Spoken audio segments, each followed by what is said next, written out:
কেমন আছো তোমরা সবাই? আশা করি তোমরা ভালো আছো, যে যেখান থেকে আমার এই ভিডিওটা দেখছো। থ্যাংক ইউ আমার ভিডিওসগুলোকে দেখার জন্য। এইভাবেই তোমরা আমার পাশে থেকো। Welcome to angelic divine 777 and divine tarot by Shreya.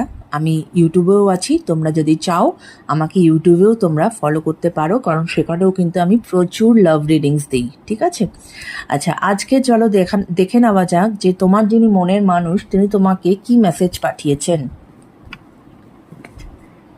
শক, অর্থাৎ এমন কোনো খবর যেটা ওনার কাছে গেছে বা ওনাকে বলা হয়েছে যেটাতে মানে উনি ওনার কাছে অবিশ্বাস্য ব্যাপার, উনি বিশ্বাসই করতে পারছেন না, উনি একটা শকে চলে যাওয়ার মতো এরকম কোনো খবর কিন্তু ওনার কাছে গেছে।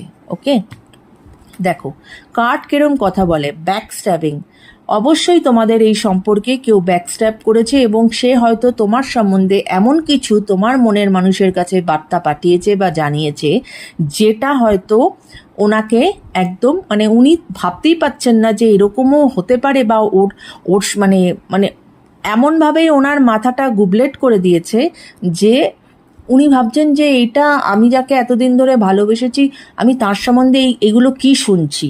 ঠিক আছে, ব্যাকস্ট্যাবিং তো হয়েছেই এই রিলেশনশিপে। এবং এই যে সেপারেশন, এটা উনি মানতে পারছেন না, উনি কষ্টে আছেন, উনি তোমাকে মিস করছেন, কিন্তু কিছুতেই এই শকের থেকে হয়তো উনি বেরিয়ে আসতে পারছেন না। তো এই ছিল তোমার যিনি মনের মানুষ, তার মেসেজ তোমার জন্য।